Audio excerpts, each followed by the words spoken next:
4 महीने में किसी फॉर्म पे भी लगवा दूंगा जहाँ से आपको आराम से अच्छे पैसे मिल जाएंगे। तो उन्होंने मुझे फिर कहा कि यार मेरे पास अच्छे यूरोप के वीज़े भी आए हुए, अगर आपका दिलचस्पी है तो मुझे बता दो, मैं आपको यहाँ से बाहर भेज दूंगा दोस्तों के पेट्रोल पंप है। और इनके साथ 19,40,000 का जो है वो फ्रॉड हुआ है। और फ्रॉड करने वाला कौन था? फ्रॉड करने वाला social media influencer TikToker Kashif Zameer था। कितनी पेमेंट पहले देनी है और आफ्टर वीज़ा कितनी देनी है? उन्होंने मुझे कहा कि टोटल आपसे 20 लाख मुझे लेने हैं, आपने ऐसा करना है कि 9 लाख पहले ले आना है आपने, और बकाया जो है ना आपने आफ्टर वीज़ा देना है। मैंने कहा ठीक है। ऐसे कैसे ट्रस्ट कर लिया कि आपने उसको जो है वो पेमेंट भी कैश में कर दी, ट्रांजैक्शन में भी नहीं की? फिर उन्होंने कहा कि अगर 9 लाख आपने और बकाया 10 लाख पेमेंट नहीं दी तो 9 लाख हमारे शायद वो फंस जाए पेमेंट, या मुझे और परेशान कर देता। फिर मैं कंफ्यूज हो जाता हूँ, भाई से रब्ता करता हूँ। मैंने कहा भाई इस तरह ये मैटर है। फिर भाई कोशिश करता है, फिर मैं अपने दोस्तों से यारों से करते करते मतलब कुछ दिनों के अंदर मैं वो बकाया जो 10,40,000 है वो भी मैं इसको कैश पेमेंट करके दे देता हूँ। ये जो शो सा दिखाते हैं ना, ये लोगों से इस तरह फ्रॉड करके इसकी मैं आपको यहाँ एक बात बताता चलूँ कि इसके पास जो गाड़ियाँ हैं ये भी रेंट की है, इसका जो घर है वो भी रेंट का है, ठीक है। और मज़े की सबसे पहली बात है कि जो सोना इसने पहना हुआ है, जो गले का हार में ये गले में वो पहना हुआ है, ये भी पीतल का ही, मतलब ये मुकम्मल झूठा आदमी है। इसके ऊपर 19 FIR ऑलरेडी इसके CRO ब्रांच से हमने रिकॉर्ड लिया है। 380 की है, 392 की डकैती तक की इसके ऊपर FIRs हैं। अस्सलाम वालेकुम, आप देख रहे हैं दस्तक टीवी। मैं हूं अमरेज़ हैदर। नाज़रीन, सोशल मीडिया की आपने लाइव देखी, जिस तरह आपको लोग नज़र आते हैं उस तरह वैसा बिल्कुल नहीं होता। आपको लगता है कि लोग जो है वो बड़े हाजी जिस तरह आपको नज़र आते हैं सोशल मीडिया पे, वो वैसे बिल्कुल नहीं होते। इस वक्त मेरे साथ जो शख्सियत मौजूद हैं, इनका नाम दोस्त मोहम्मद है और ये CTD के अहलकार हैं। ये इस वक्त CTD में मुलाजमत करते हैं और इनके साथ 19,40,000 का जो है वो फ्रॉड हुआ है। और फ्रॉड करने वाला कौन था? फ्रॉड करने वाला social media influencer TikToker Kashif Zameer था। ये वो शख्सियत हैं जो अपने गले में सोना पहनते हैं और लोगों को लगता है कि वो वाकई एक लेविश ज़िंदगी गुजारते हैं, लेकिन हकीकत में वो लोगों के साथ फ़्रॉड किस तरह करते हैं। ये कहानी शुरू कैसे हुई दोस्त मोहम्मद के साथ, ये कहानी इन्हीं की ज़ुबानी जानते हैं। दोस्त मोहम्मद साहब, मुझे बताइएगा कि ये उन्होंने आपके साथ ताल्लुक़ कैसे कायम किया, या आपने उनके साथ ताल्लुक़ कैसे कायम किया, फिर उन्होंने आपसे फ़्रॉड किस तरह किया? जी, ताल्लुक़ की जहाँ तक बात है तो काशिफ ज़मीर के साथ खुद ही मैंने रब्ता किया था टिकटॉक नंबर लेकर ना। तो उनकी अक्सर वीडियोस को मैं लाइक भी करता था, मैं देखता था, और बड़े बड़े प्रोग्रामों में या फिर किसी शख्सियत के साथ तो अच्छे लगते थे। मैंने कहा चलो यार इसके साथ अच्छी दुआ सलाम हो जाएगी। मैंने कहा ये कराची आएंगे तो उनकी खिदमत भी करेंगे। मुझे ये पता था कि लाहौर में है। मैंने इनसे बोला काशिफ भाई मैं आपका चाहता हूँ कि आप कराची आए तो मैं आपकी खिदमत करना चाहता हूँ। तो उन्होंने कहा कि यार मैं जब भी कराची आया तो रब्ता करूँगा आपसे। फिर ये कराची आता है, मुझसे रब्ता करता है और मैं हमारी अच्छी बैठक होती है। बातों बातों में फिर ये मुझसे कहता है कि आप क्या जॉब करते हो। मैंने उनको बताया मैं सरकारी मुलाजिम हूँ CTD में। तो उन्होंने मुझे फिर कहा कि यार मेरे पास अच्छे यूरोप के वीज़े भी आए हुए, अगर आपका दिलचस्पी है तो मुझे बता दो, मैं आपको यहाँ से बाहर भेज दूंगा दोस्तों के पेट्रोल पंप है। तो पहले तो मैंने कहा कि काशिफ भाई मुझे ज़रूरत ही नहीं है, मैं खुद गवर्नमेंट मुलाजिम अल्हम्दुलिल्लाह, अच्छी लाइफ चल रही है। उन्होंने बहुत ज़्यादा इसरार किया, मुझे अपनी बातों में ट्रैप किया ना। तो फिर मुझे कहा कि यार ये देखो मेरे पास वीज़े भी है, मोबाइल के अंदर उन्होंने पासपोर्ट थे, उनके पास वीज़े लगे हुए थे यूरोप के। तो वो देखकर मैं भी थोड़ा मुतासिर हुआ। वैसे भी मेरा प्लान था जाने का।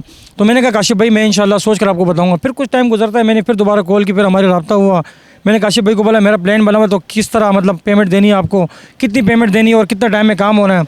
उन्होंने मुझे कहा आपको एकदम से ट्रस्ट कैसे आया? क्योंकि आप तो अच्छी भली जॉब करते, CTD में आप जॉब कर रहे थे, तो आपको ट्रस्ट कैसे पैदा हुआ कि आपने कहा कि मैं चलो पाकिस्तान छोड़ के आउट ऑफ कंट्री चला जाऊं और वाकई उनके वहाँ पे पंप भी होंगे? जी बिल्कुल, आपकी बात सही है कि ट्रस्ट कैसे हुआ। ट्रस्ट ऐसे हुआ, ट्रस्ट तो मुझे था इस पर कि मैंने कहा यार चलो अच्छी दोस्ती काफ़ी टाइम से चल रही है ना।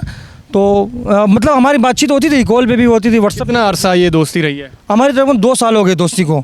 और ये पैसे जो दिए हुए ना मेरे को तकरीबन 1.5 साल होने वाला है। 2 सालों में आपकी काशिफ ज़मीर से कितनी दफ़ा मुलाकात हुई जिसमें आपका ट्रस्ट बिल्ड हुआ और उसने ट्रस्ट को जीतने की कोशिश भी की? देखो कराची में तो हमारी मुलाकात एक ही बार हुई है और लाहौर में हमारी मुलाकातें बार बार हुई है। जब लाहौर कराची आया था उन्होंने मुझे बहुत मुतमईन करके यहाँ से चले गए थे।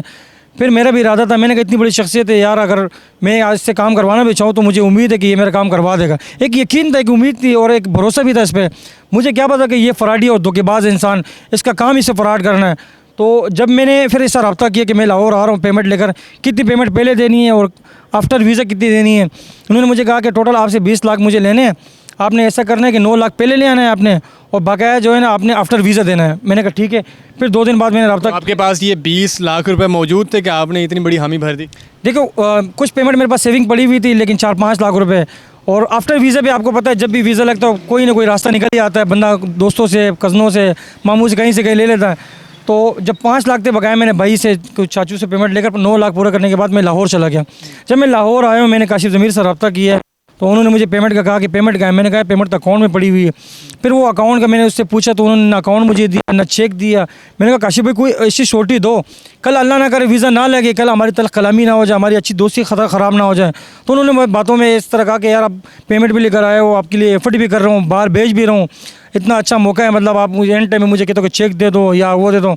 यहाँ मैं फिर उसकी बातों में ट्रैप हो गया। फिर मैंने कहा यार ये अच्छी बात है, मेरी अच्छी सोच रहा है। आपने ऐसे कैसे ट्रस्ट कर लिया कि आपने उसको जो है वो पेमेंट भी कैश में कर दी, ट्रांजैक्शन में भी नहीं की?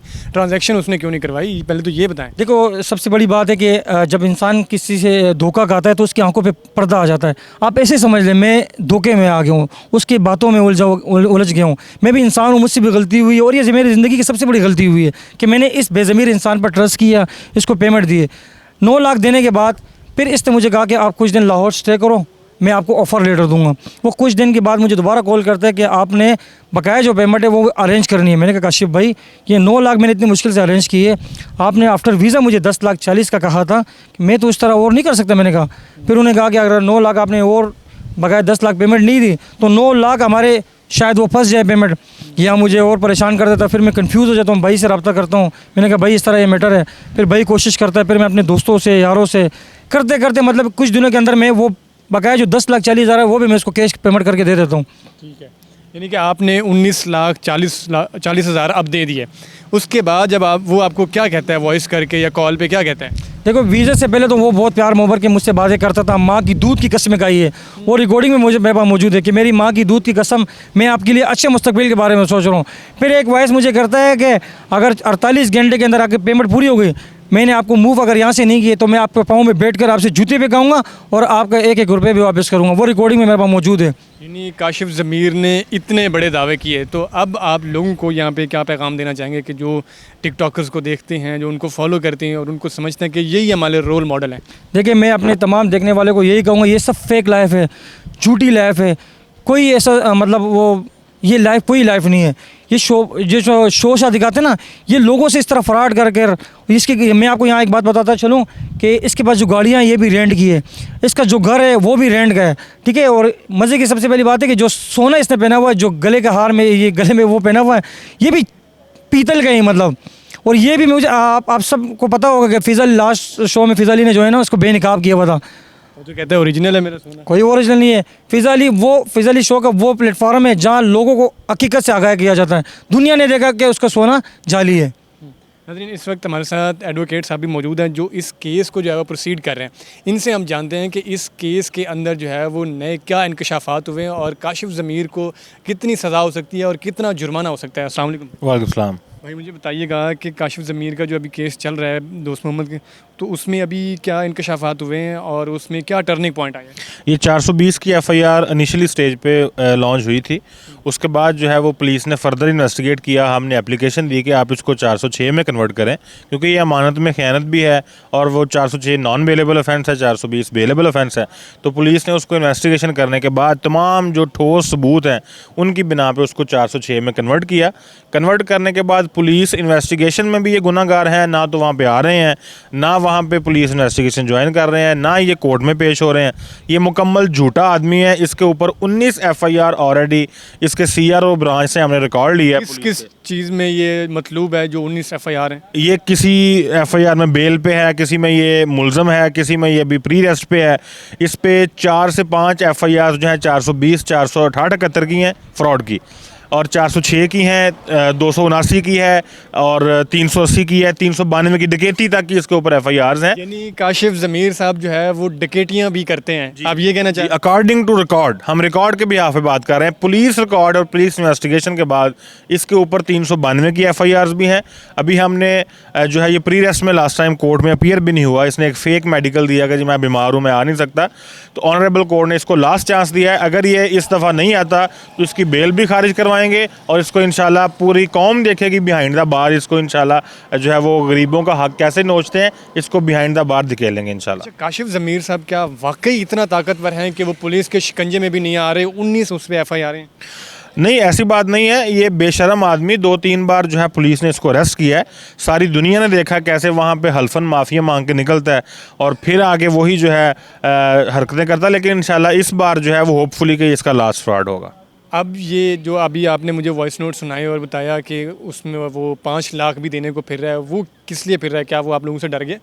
नहीं जी, देखें 406 एक ऐसी दफ़ा है जिसके बाद हर बंदे को पता चलता है कि ये नॉन बेलेबल है, हाई कोर्ट से इसकी बेल नहीं होगी, सेशन से बेल नहीं होगी, तो अल्टीमेट जो है कानून के शिकंजे में ही आएगा।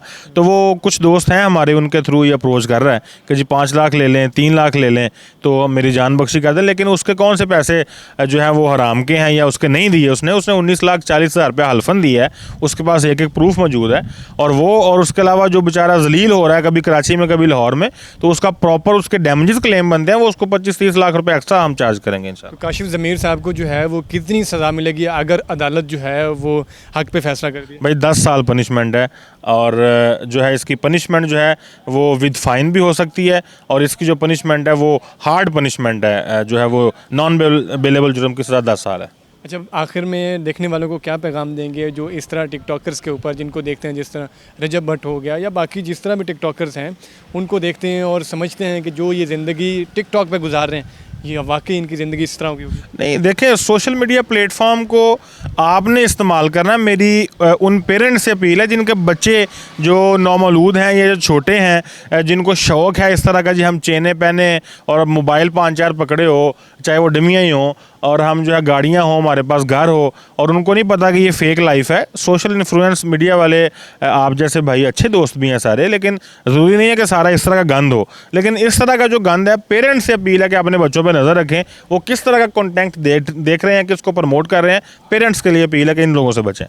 जी बिल्कुल नाज़रीन, आपने ये तमाम रुदात सुनी कि कोई टिकटॉकर जो जिस तरह ज़िंदगी गुजारते हैं, जो मीडिया पे आके, सोशल मीडिया पे आके आप उनकी लाइफ देखते हैं कि वो बड़े ईमानदार भी होते हैं, बड़े हाजी आपको लगते हैं, लेकिन वो बिल्कुल असल ज़िंदगी में ऐसे नहीं होते। इनके साथ 19,40,000 रुपये का फ्रॉड हुआ है और इस तरह लोगों के साथ उन्होंने काफ़ी सारे फ्रॉड्स भी किए हुए हैं और डकैतियों में भी मुलविस हैं। क्या आपको वाकई लगता है कि काशिफ ज़मीर ऐसा करते हैं? आप कमेंट सेक्शन में ज़रूर आगाह कीजिएगा। इसी के साथ मुझे जी देगा इजाज़त। अल्लाह ने के बाद।